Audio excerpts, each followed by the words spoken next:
Hello dear students, जैसा आप सब जानते हैं हमारे द्वारा बीएससी सेकंड सेमेस्टर का केमिस्ट्री कंप्लीट सिलेबस पढ़ाया जा रहा है, जिसमें अगर हम बात करें हम लोगों ने लगातार 2 वीडियोस पढ़ चुके थे, परंतु दूसरे वीडियो और तीसरे वीडियो में एक लंबा गैप आप लोग को देखने को मिल रहा है। इसका रीज़न यह है कि हमारे बीच में स्वास्थ्य सही नहीं था, जिसकी वजह से एक कंटिन्यूटी हमने ब्रेक किया था। परंतु हमने आपसे कहा था हम आपको कंप्लीट सिलेबस प्रोवाइड करेंगे और आज से हम फिर से वीडियो को कंटिन्यू करने जा रहे हैं। अगर हम बात करें फर्स्ट चैप्टर हम लोगों ने कार्बोहाइड्रेट्स कार्बोहाइड्रेट्स के बारे में कंप्लीट स्टडी किया था कि कार्बोहाइड्रेट्स की जो बेसिक इंट्रोडक्शंस होते हैं क्या होते हैं।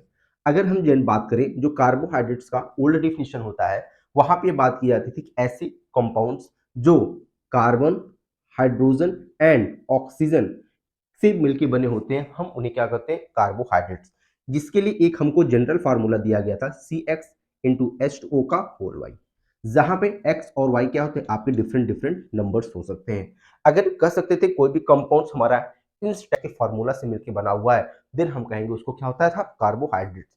परंतु समय के अनुसार जैसे जैसे टाइम बढ़ता गया, हमने देखा कि बहुत से ऐसे कंपाउंड्स हमको मिले जो हमारे इस फार्मूले को फॉलो करते थे और कार्बोहाइड्रेट्स होते थे। बहुत से ऐसे मॉलिक्यूल्स होते थे इस फार्मूला को फॉलो करते थे परंतु कार्बोहाइड्रेट्स नहीं होते थे, और बहुत से ऐसे मॉलिक्यूल्स होते थे जो इस फार्मूला को नहीं फॉलो करते हुए भी कार्बोहाइड्रेट्स होते थे। अगर एग्जाम्पल की बात करें, जैसे अगर हम फर्स्ट एग्जाम्पल की बात कर लें तो हमारे पास होता है ग्लूकोज। हमारे पास क्या आ जाए, ग्लूकोज।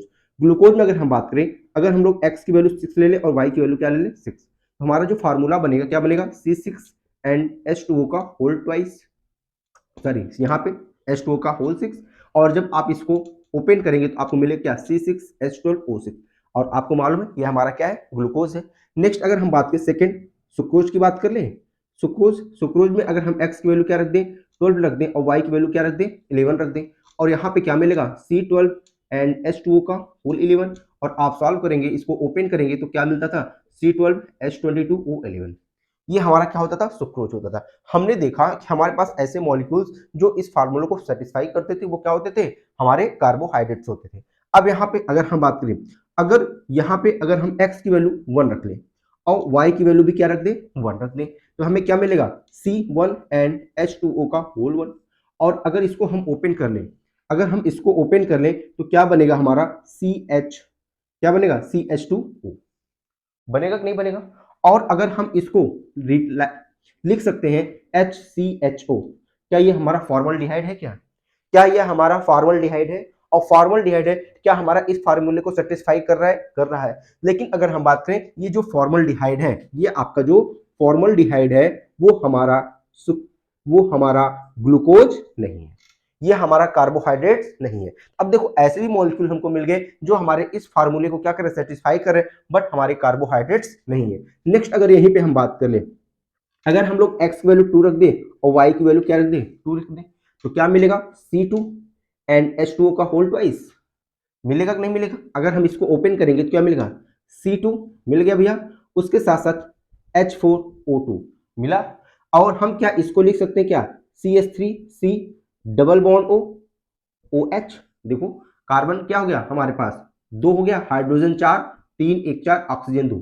देखो क्या यह इस फॉर्मूले को सेटिस्फाई कर रहा है, हाँ कर रहा है। क्या हम आपसे पूछे ये कार्बोहाइड्रेट है, देन कहेंगे ये कार्बोहाइड्रेट नहीं है, तो ये हमारा क्या हो गया, एसिटिक एसिड हो गया, ये हमारा क्या हो गया, एसिटिक एसिड। तो हमें यहाँ पे ऐसे भी मॉलिक्यूल्स मिल गए कि जो इस फार्मूले को क्या कर रहे हैं, सेटिस्फाई कर रहे हैं, लेकिन हमारे कार्बोहाइड्रेट्स नहीं है। अब इसी में अगला हम बात करें, हमारे पास होता है रेमिनोज। रेमिनोज की अगर हम बात करें, रेमिनोज हमारा एक कार्बोहाइड्रेट्स है, रेमिनोज हमारा क्या है, एक कार्बोहाइड्रेट, लेकिन वो इस फार्मूले को सेटिस्फाई नहीं करता। अगर हम लोग रेमिनोज रेमिनोज अगर हम लोग रेमिनोज की बात करें, इसका जो फार्मूला होता है C6H12, यहाँ पे देखिए C6H12 एंड O5, ये देखिए ये हमारा क्या है, रेमिनोज। अब ये देखो रेमिनोज है, लेकिन क्या यह इस फार्मूले को सेटिस्फाई कर रहा है, क्या नहीं कर रहा है, क्योंकि अगर इस फार्मूले को सेटिस्फाई करता तो ऑक्सीजन 5 है तो यहाँ पे हाइड्रोजन कितना होना पड़ता, 10 होना पड़ता, क्योंकि ऑक्सीजन क्या है, हाइड्रोजन का ट्वाइस है, सॉरी हाफ है। ऑक्सीजन हर जगह देखेंगे हाइड्रोजन का क्या है, हाफ है। यहाँ पे हाइड्रोजन 12, ऑक्सीजन 6, हाइड्रोजन 22, ऑक्सीजन 11। यहाँ पे देखिए हाइड्रोजन 22 तो ऑक्सीजन कितना होना चाहिए था, 6 होना चाहिए था, लेकिन यहाँ पे है क्या, 5 है। तो क्या ये इस फार्मूले को सेटिस्फाई कर रहा है, नहीं कर रहा है, लेकिन ये हमारा एक प्रकार का क्या है, कार्बोहाइड्रेट होता है, यह हमारा एक प्रकार का कार्बोहाइड्रेट होता है। इसी प्रकार एक और हमारे पास एग्जांपल है डीऑक्सीराइबोज। क्या है हमारे पास, डीऑक्सीराइबोज। ये देखिए डीऑक्सी, अगर हम राइबोज की बात करें तो डीऑक्सी राइबोज भी आपका एक कार्बोहाइड्रेट्स है, लेकिन ये हमारा इस फार्मूले को सेटिस्फाई नहीं करता। अगर हम इसके फार्मूले की बात करें डीऑक्सी राइबोज का तो हमारा 10O4 C5H10O4, ये देखिए ये हमारा क्या है डीऑक्सी राइबोज। अब देखिए इन सब कंडीशंस को देखने के बाद, अब हमारे पास एक ऐसा प्रॉब्लम आया कि जो हम लोग ये डिफिनीशन पढ़ रहे हैं, यह डिफिनीशन हमारा कार्बोहाइड्रेट्स को कंप्लीट डिफाइन नहीं कर रहा है। तो अब क्या करें, अब हमें एक कार्बोहाइड्रेट्स का एक नया डिफिनीशन लाने की जरूरत पड़ी।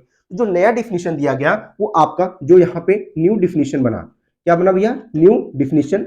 उसको हम लोग डिफाइन करते हैं, कहते हैं द ऑप्टिकली एक्टिव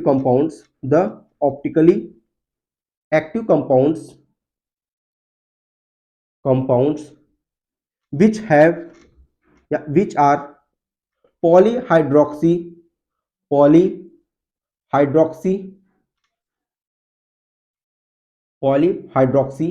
aldehydes और कीटोन, या यहां पे इसको लिख दें पॉलीहाइड्रोक्सी कीटोन।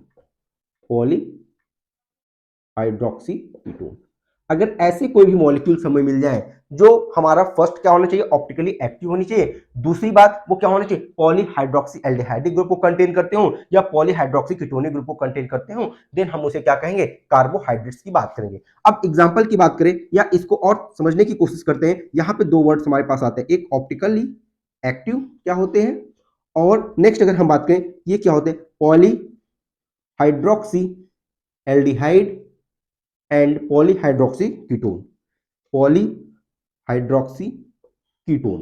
अब देखिए ये सब चीजें हमने आपको प्रीवियस वीडियो में पढ़ा रखा है, परंतु एक लंबा ड्यूरेशन होने की वजह से हम आपको पुरानी चीजें एक बार फिर से क्या कर रहे हैं, रिवाइज करा रहे हैं। उसके बाद हम लोग आज का जो हमारा टॉपिक हो क्लासिफिकेशन ऑफ कार्बोहाइड्रेट्स, तो अभी हम लोग क्या कर रहे हैं, बेसिक ऑफ जो हमारी पुरानी चीजें हैं हम उसको क्या कर रहे हैं, रिवाइज कर रहे हैं, जहां पे हमें जब ये सब चीजें क्लियर हो जाएंगी देन हम उसका क्या करेंगे, क्लासिफिकेशन कर लेंगे। अब देखिए ऑप्टिकली एक्टिव क्या होते हैं, ऑप्टिकली एक्टिव कंपाउंड कहने का मतलब हमने आपको बताया था कि जब कभी भी कोई भी हमारा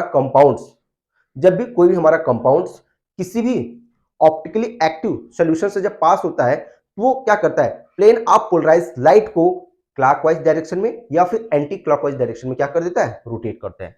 यहां पे अगर हम बात करें, आप लोग ऑप्टिकल एक्टिविटी पढ़ते हैं, जैसे जितने भी हमारे ऑर्डिनरी लाइट होते हैं वो आपको मालूम है वो क्या होगा, ऑल डायरेक्शन में प्रोपोगेट करते हैं, सभी डायरेक्शन में क्या करते हैं, स्प्रेड करते हैं। लेकिन जैसे ही हम इसको किससे पास कर दें, निकोल प्रिज्म से पास कर दें, जैसे ही हम लोग निकोल प्रिज्म में पास करते हैं तो जो लाइट ये क्या होती है, सभी डायरेक्शन में प्रोपोगेट करती है, वो क्या हो जाती है, यूनि डायरेक्शनल हो जाती है कि नहीं जाती। अब जब इस यूनि डायरेक्शनल लाइट को, इसी को हम लोग प्लेन पोलराइज लाइट कहते हैं। अब जब हम किसी भी इसे ऑप्टिकल एक्टिव सॉल्यूशन से पास करेंगे,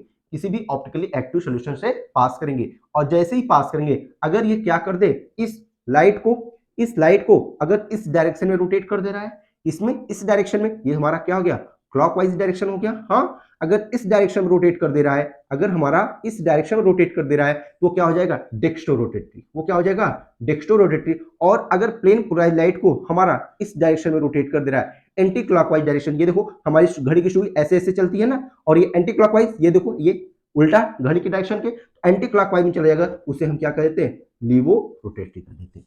ठीक है, तो कोई भी कंपाउंड्स जो हमारा क्या होना चाहिए, ऑप्टिकली एक्टिव होना चाहिए। दूसरा पॉलीहाइड्रोक्सी एल्डिहाइड। अब देखो पॉली मतलब क्या होता है, मेनी। पॉली का क्या मतलब होता है भैया, पॉली का मतलब होता है मेनी का मतलब होता है जब कभी भी संख्याएं जो हमारी होती हैं दो से अधिक हो जाती है तो हम वहां पे वर्ड क्या लगाते हैं, पॉली। और हाइड्रोक्सी मतलब होता है यहाँ पे, अगर हम बात करें हाइड्रोक्सी कहने का मतलब यहाँ पे हमारा OH ग्रुप, क्या है, OH ग्रुप। जहां पे अगर OH ग्रुप की बात करें दो से अधिक पाए जाते हैं उसे हम क्या कर देंगे, पॉलीहाइड्रोक्सी। और एल्डिहाइडिक का मतलब एल्डिहाइडिक ग्रुप हो, ये क्या हो जाए, CHO हो जाए, और ये कीटोन हो जाए आपका, ये आपका कीटोन हो जाए। तो कहने का मतलब जब कभी भी हमारे पॉलीहाइड्रोक्सी एल्डिहाइडिक ग्रुप हो और पॉलीहाइड्रोक्सी कीटोनिक ग्रुप प्रेजेंट हो, देन उस कंपाउंड्स को हम क्या कहेंगे, कार्बोहाइड्रेट्स नाम दे देंगे। एग्जांपल की बात करें, आपको ग्लूकोज का फार्मूला C6H12O6 आपको मालूम होगा, तो आप क्या करते हैं, CHO यही होता है ना, COH, और कहते हैं ना थर्ड कार्बन पे जो OH होता है वो क्या होता है, अपोजिट हो जाता है, उसके बाद आपका एज इट इज चलता रहता है। तो कितना हो गया, 1 2 3 4 5 एंड लास्ट 6, यही हो गया आपका, क्या हो गया, ग्लूकोज हो गया, और इसी का क्या नाम है, डी ग्लूकोज। यही आपका क्या है, डी ग्लूकोज। हाँ, अब यहाँ पे देखो ग्लूकोज हमारा क्या है, कार्बोहाइड्रेट्स है। यहाँ पे देखो आपका एल्डिहाइड ग्रुप प्रेजेंट है। हाँ, अब ये देखो पॉलीहाइड्रोक्सी, पॉलीहाइड्रोक्सी 1 2 3 4 5 5 OH ग्रुप है, तो पॉलीहाइड्रोक्सी ग्रुप आ गया। उसके साथ साथ ये जो कंपाउंड्स है, ये जो हमारा कंपाउंड्स है, ये क्या है, ऑप्टिकली एक्टिव है। यह कंपाउंड हमारा क्या है, ऑप्टिकली एक्टिव कंपाउंड्स है, इसलिए हम इसको क्या कहेंगे, कार्बोहाइड्रेट्स नाम दे सकते हैं। इसी प्रकार जो हमारा मॉडर्न डिफिनेशन आया वो क्या है, the optically active compounds which are polyhydroxy aldehydes or polyhydroxy ketone are known as, क्या कहेंगे, कार्बोहाइड्रेट्स कहेंगे। ठीक है स्टूडेंट्स, आइए अब इसके साथ हम लोग इसकी क्लासिफिकेशन की बात करते हैं कि जो हमारा कार्बोहाइड्रेट्स होते हैं उनको हम कितने कैटेगरी में क्लासीफाई कर सकते हैं। अगर हम क्लासिफिकेशन ऑफ कार्बोहाइड्रेट्स की बात करें तो जो क्लासिफिकेशन ऑफ कार्बोहाइड्रेट्स होता है वो हम जनरली 3 पार्ट्स में करते हैं। कितने पार्ट्स भैया, 3 पार्ट्स में। कौन कौन से होते हैं, अब यहाँ पे अगर हम बात करें उनके टाइप्स में, तो पहला होता है आपका मोनोसेक्राइड्स। पहला क्या होता है, मोनोसेक्राइड्स। दूसरा हमारा क्या होता है भैया, दूसरा हमारा होता है ओलिगोसेक्राइड्स। और तीसरा और लास्ट जो होता है वो हमारा क्या होता है, पॉलीसेक्राइड्स। अब आइए अब इनको वन बाय वन हम यहाँ से पढ़ना स्टार्ट करेंगे। अब देखो हमने क्लासिफिकेशन फर्स्ट हमने क्या कहा कि मोनोसेक्राइड्स, मोनोसेक्राइड्स। उसके बाद हमने आपको सेकंड बात किया ओलिगोसेक्राइड्स, ओलिगोसेक्राइड्स। और लास्ट हमने आपसे बात किया क्या है, पॉलीसेक्राइड्स। ठीक है स्टूडेंट्स, अब यहां पे देखो, अब वर्ड्स को हम लोग ब्रेक करते हैं। देखो मोनो का मतलब क्या होता है, अगर ये इसको देखें, ये दो वर्ड्स मिला हुआ है, किससे, मोनो प्लस सेक्राइड्स, यही ना।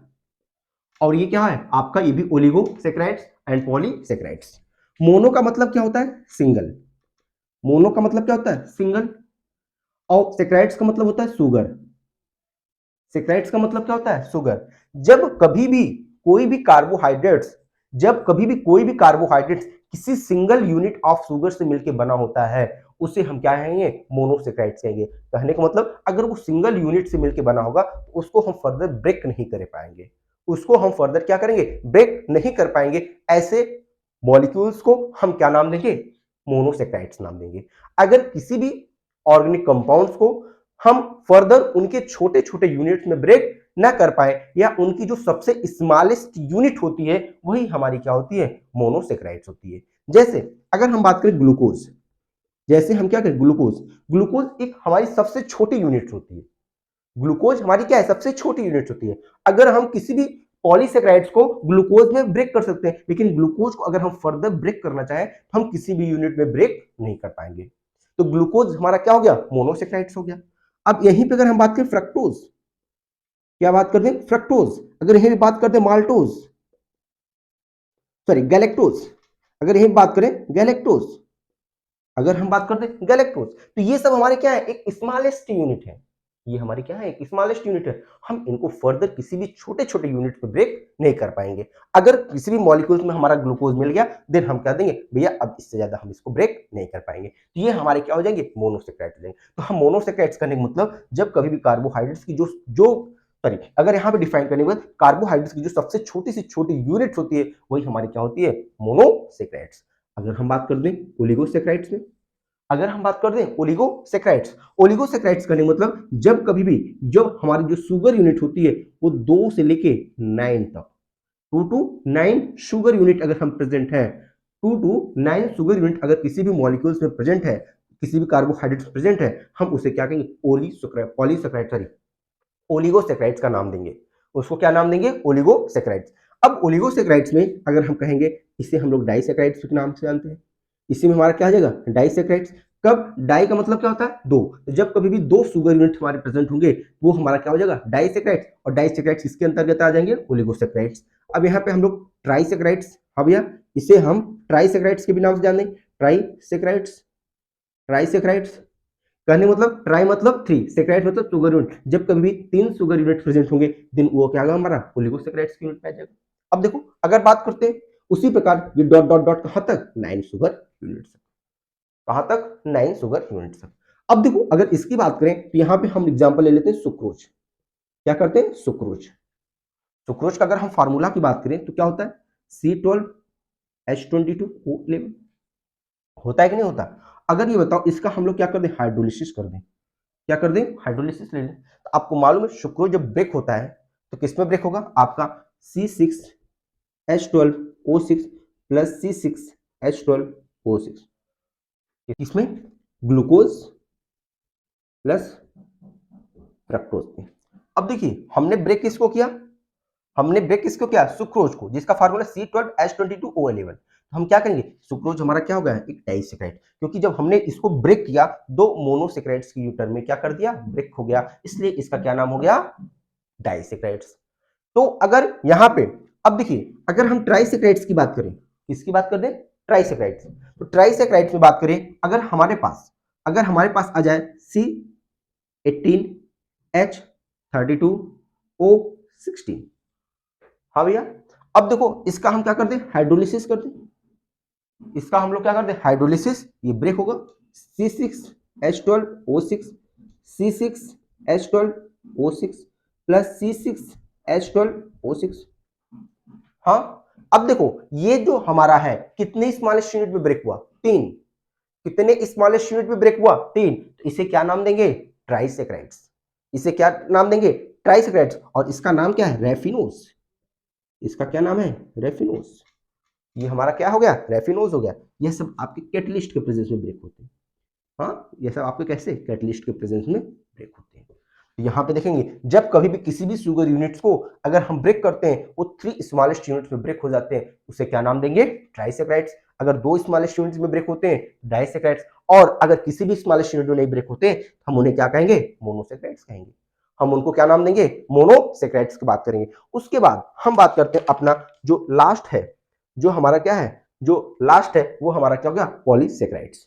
पॉलीसैकेराइड्स की बात करें तो पॉली का मतलब क्या हो गया, मेनी, पॉली का क्या मतलब हो गया, मेनी, और सैकेराइड्स का मतलब क्या हो गया, यूनिट।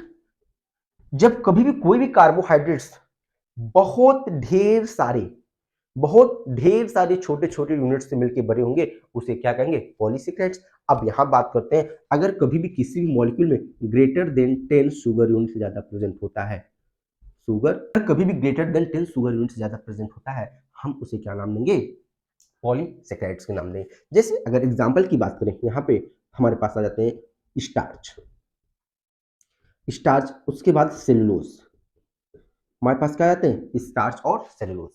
यहाँ पे स्टार्च और सेलुलोज जो होते हैं, यहाँ पे छोटे छोटे जो शुगर यूनिट्स होते हैं, छोटे छोटे जो शुगर यूनिट्स होते हैं, अगर हम बात कर दें मोनोसैकेराइड्स के, तो मोनोसैकेराइड्स के हजारों यूनिट प्रेजेंट होते हैं, मोनोसैकेराइड्स के हजारों यूनिट प्रेजेंट होते हैं किसमें, पॉलीसैकेराइड्स में। डाइसैकेराइड्स और मोनोसैकेराइड्स से मिलकर भी पॉलीसैकेराइड्स बन सकता है। जो हमारे पॉलीसैकेराइड्स होते हैं जरूरी नहीं वो सब मोनोसैकेराइड्स हो, जो मोनोसैकेराइड्स और प्लस ओलिगोसैकेराइड्स से मिलकर हमारे क्या हो सकते हैं, पॉलीसैकेराइड्स बन सकते हैं। तो पॉलीसैकेराइड्स क्या कर सकते हैं कि जब कभी भी किसी भी कार्बोहाइड्रेट्स में हमारे greater than 10 number of sugar units present होते हैं, हम उसे क्या नाम देते हैं, पॉलीसैकेराइड्स नाम देते हैं। अगर हम एग्जांपल की बात कर दें तो यहाँ पे हमारे स्टार्च हो गए और सेलुलोज हो गए, समझ में आई बात। अब ये हमारे क्या हो गए, बेसिक क्लासिफिकेशन ऑफ कार्बोहाइड्रेट्स। यहीं पे हम एक क्लासिफिकेशन इसको और करेंगे, जो शुगर यूनिट होती है, जो शुगर होती है वो क्या करते हैं कि शुगर यूनिट और नॉन शुगर यूनिट की बात करें, कार्बोहाइड्रेट भी हमारे क्या होते हैं, शुगर यूनिट और नॉन शुगर यूनिट्स होते हैं। शुगर यूनिट कहने का मतलब होता है ऐसे कार्बोहाइड्रेट्स जिसका हम हाइड्रोलिसिस कर सके उसे हम क्या कहेंगे, शुगर यूनिट्स कहते हैं, और ऐसे कार्बोहाइड्रेट्स जिसका हम हाइड्रोलिसिस नहीं कर सकते उसे हम क्या कहेंगे, नॉन शुगर यूनिट्स कहेंगे। तो इसका जो यहाँ पे अगर इसका नेमिंग की बात करें, जो रेफिनोज होता है किसमें किसमें ब्रेक होगा, आप कहेंगे भैया ग्लूकोज, फ्रक्टोज और यहाँ पे galactose, glucose fructose and galactose, ये आपका रेफिनोज 3 शुगर यूनिट्स में ब्रेक होता है, जो कि आपका ग्लूकोज फ्रक्टोज और गैलेक्टोज होता है। ठीक है, आइए आगे बढ़ते हैं। अब देखिए जैसे हमने बात किया sugar unit and non sugar unit, अगर इसकी बात करें इसको भी हमने स्टार्टिंग में पढ़ाया है, बताया कि आपकी शुगर यूनिट्स क्या होते हैं और नॉन शुगर यूनिट्स क्या होते हैं। तो यहाँ पे हमने शुगर यूनिट्स की सबसे पहले बात करी और नॉन शुगर यूनिट्स की बात करें। जितने भी शुगर यूनिट्स होते हैं वो हमारे क्रिस्टलाइन सॉलिड्स होते हैं, क्या होते हैं भैया, हमारे क्रिस्टलाइन सॉलिड्स होते हैं। और जितने भी नॉन शुगर यूनिट्स होते हैं ये हमारे क्या होते हैं, एमॉर्फस सॉलिड्स होते हैं। ये हमारे क्या होते हैं, एमॉर्फस सॉलिड्स होते हैं। अब देखिए क्रिस्टलाइन सॉलिड्स क्या होते हैं, एमॉर्फस सॉलिड्स क्या होते हैं, इसके बारे में आपको बेसिक इंफॉर्मेशन होगा ही, और अगर नहीं होगा तो हम आने वाले चैप्टर सॉलिड स्टेट में इसको पढ़ेंगे कि क्रिस्टलाइन सॉलिड्स क्या होते हैं, एमॉर्फस सॉलिड्स क्या होते हैं। अगर यहाँ पे एक छोटा सा बेसिक नॉलेज की बात करें तो जितने भी क्रिस्टलाइन सॉलिड्स होते हैं उनका जो अरेंजमेंट होता है क्या होता है, एक रेगुलर अरेंजमेंट होता है। क्या होता है, रेगुलर अरेंजमेंट ऑफ मॉलिक्यूल। यहाँ पे मॉलिक्यूल्स का जो अरेंजमेंट होता है वो क्या होता है, रेगुलर होता है। और अगर एमॉर्फस की बात करें तो यहाँ पे क्या होता है, रेगुलर अरेंजमेंट नहीं होता, यहाँ पे रफ अरेंजमेंट होता है। क्या होता है, रफ अरेंजमेंट या इरेगुलर की बात कर देते हैं, क्या करते हैं, इरेगुलर अरेंजमेंट होता है। ठीक है, ये बात ध्यान रखिएगा। और क्रिस्टलाइन सॉलिड्स में आपके क्या होते हैं, शेप और साइज क्या होते हैं, फिक्स्ड होते हैं या डिफिनिट होते हैं। क्या होते हैं, डिफिनिट होते हैं, डिफिनिट शेप एंड साइज। लेकिन अगर हम बात करें एमॉर्फस सॉलिड्स में तो यहाँ पे आपकी डिफिनिट शेप और साइज नहीं होते। ठीक है, बस आप इतना याद रखिएगा।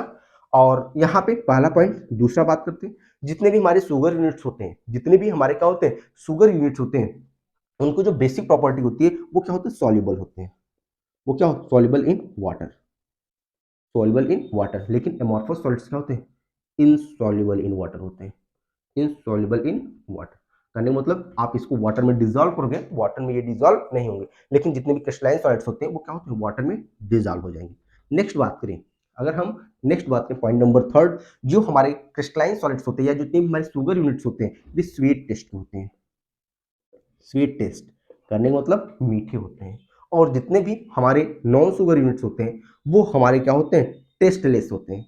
ये हमारे क्या होते हैं, टेस्टलेस। करने का मतलब इसमें किसी प्रकार का कोई भी स्वाद नहीं मिलेगा, इसमें किसी प्रकार कोई भी स्वाद नहीं मिलेगा। तो ये आपके क्या हो गए, शुगर यूनिट्स और नॉन शुगर यूनिट्स की क्लासिफिकेशन हो गए कि जो हमारा कार्बोहाइड्रेट्स होता है उसमें अगर शुगर यूनिट और नॉन शुगर यूनिट्स की बात करें तो यहाँ पहला क्या हो गया, जितने भी शुगर यूनिट्स होते हैं वो क्रिस्टलाइन सॉलिड्स होते हैं, और नॉन शुगर यूनिट्स क्या होते हैं, एमॉर्फस सॉलिड्स होते हैं। जितने भी क्रिस्टलाइन यूनिट्स शुगर यूनिट्स होते हैं वो सॉल्युबल इन वाटर होते हैं, और जितने भी नॉन शुगर यूनिट्स होते हैं इनसॉल्युबल इन वाटर होते हैं। जितने भी शुगर यूनिट्स होते हैं वो क्या होते हैं, स्वीट टेस्ट होते हैं, और जितने भी नॉन शुगर यूनिट्स होते हैं वो टेस्टलेस होते हैं। अगर यहाँ पे एग्जांपल की बात करें, एग्जांपल की बात करें जैसे आपके क्या हो गए, ग्लूकोज हो गया, फ्रक्टोज हो गया, हाँ ये सब हमारे क्या हो गए, ये हमारे क्या हो गए, शुगर यूनिट हो गए, या सुक्रोज हो गया, हाँ ये क्या हो गए। और जितने भी हमारे पॉलीसेक्राइड्स होते हैं, जैसे अगर हम बात करें सेलुलोज, हमारा सेलुलोज हो गया, या हम बात कर दें हमारे स्टार्च हो गए, हाँ ये सब हमारे क्या है, नॉन शुगर यूनिट्स हैं। इसी प्रकार आपने देखा हमने कार्बोहाइड्रेट्स का कैसे क्लासिफिकेशन किया। अब इसका जो लास्ट क्लासिफिकेशन, इसके नॉमेनक्लेचर्स की बात कर लें, जो इसके नॉमेनक्लेचर के बेसिस पे हम जो कार्बोहाइड्रेट्स का क्लासिफिकेशन करते हैं, किस प्रकार क्लासिफिकेशन करने मतलब यहाँ पे या नॉमेनक्लेचर की डायरेक्ट बात कर लेते हैं कि क्या प्रकार से हम लोग यहाँ पे नॉमेनक्लेचर करेंगे। जैसे अगर हम बात करें, ये देखो CHO, सी OH और H, और CH2OH, ये देखो ये हमारे पास है CH2OH, COH, H और क्या हो गया, CHO। ये देखो कितने कार्बन की चेन है, कितने कार्बन की चेन है, 3 कार्बन की चेन है। क्या यहाँ पे देखो, क्या ये हमारे कार्बोहाइड्रेट्स हैं, ये देखो एल्डिहाइड ग्रुप है। क्या पॉलीहाइड्रोक्सी ग्रुप है, 2 OH ग्रुप है। हमने क्या बात किया, कहीं भी अगर 2 से ज्यादा OH ग्रुप है, 2 या 2 से ज्यादा OH ग्रुप होते तो उससे हम क्या करें, कार्बोहाइड्रेट्स का नाम दे सकते हैं। तो ये देखो ये हमारे पास यहाँ पे OH ग्रुप कितने हैं, 2 है, एल्डिहाइडिक ग्रुप है, तो हम इसको क्या नाम दे सकते हैं, ये हमारे कार्बोहाइड्रेट्स हैं। अब ये बात करते हैं, अब इनकी ऑप्टिकल एक्टिविटी, इनको जो सोल्यूशन में डाल के चेक किया जा सकता है। लेकिन अगर यहाँ पे बात करें तो ये हमारे ऑप्टिकल एक्टिव सब्सटेंसेस है। इनका जो नेम होता है ये हमारे ग्लिसरल डिहाइड है। क्या हमारा नाम है इसका, ग्लिसरल डिहाइड। ये हमारा क्या है, ग्लिसरल डिहाइड है। ठीक है, अब देखो अगर इसकी नेमिंग की बात करें तो नेमिंग कैसे करोगे, सबसे पहले जो हमारा बेसिक नॉमेनक्लेचर होता है हम लोग क्या करते हैं, जो हमारा एल्डिहाइडिक ग्रुप होता है इसको हम प्रायोरिटी ज्यादा देंगे कंपेयर टू OH। अगर यहाँ पे कीटोनिक ग्रुप होता तो कीटोन को ज्यादा देते, कार्बोक्सिलिक होता तो कार्बोक्सिलिक को ज्यादा देते। यहाँ पे देखो फर्स्ट सेकेंड थर्ड हो गया।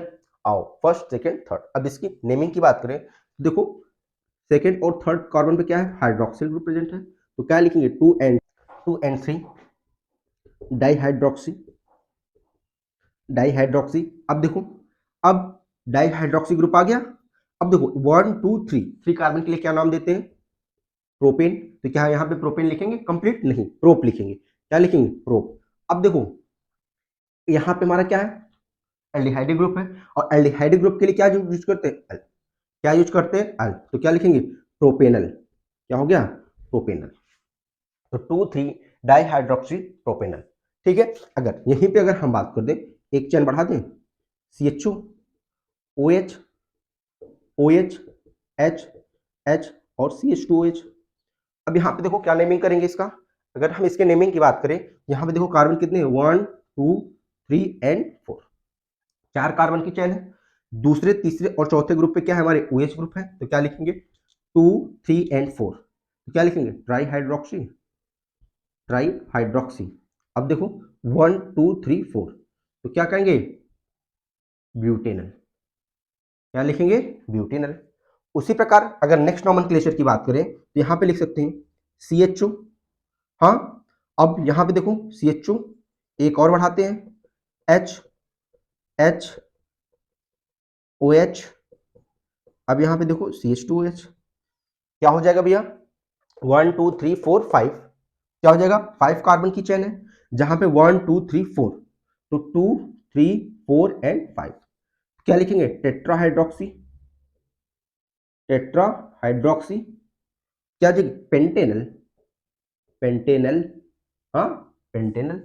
उसी प्रकार हमारे पास अगर आ जाए CHO, हाँ अगर हमारे पास क्या आ जाए CHO, OH, H, OH, H, OH, H, OH, H and CH2OH।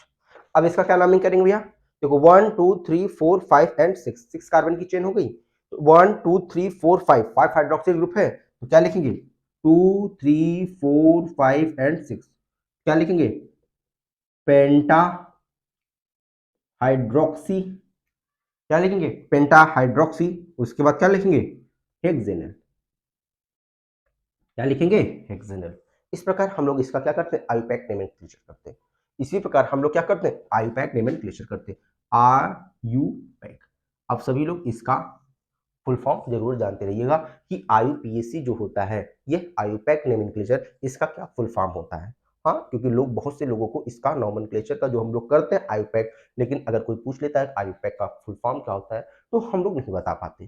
तो आयुपैक का फुल फॉर्म सभी स्टूडेंट्स को मालूम होना चाहिए, खासकर जब आप BSc सेकेंड सेमेस्टर के स्टूडेंट्स हैं या BSc लेवल के स्टूडेंट्स हैं, देन आपको तो इसका 100% नोमेनक्लेचर के साथ इसका फुल फॉर्म भी याद होना चाहिए, और बेसिक जितने भी हमें नोमेनक्लेचर होते हैं उसको याद होने चाहिए, और धीरे धीरे प्रैक्टिस करते हो अन्य नोमेनक्लेचर को भी हम लोग बहुत आसानी से याद कर सकते हैं। तो इसी प्रकार आज हमने आपको कार्बोहाइड्रेट्स की अगर बात करें तो इंट्रोडक्शन भी बता दिया, इंट्रोडक्शन के साथ साथ हमने आपको क्लासिफिकेशन भी बता दिया, क्लासिफिकेशन के साथ साथ हमने लास्ट में आपको कार्बोहाइड्रेट्स का नोमेनक्लेचर भी बता दिया। इसी के साथ आज का वीडियो हम यहीं पे समाप्त करते हैं।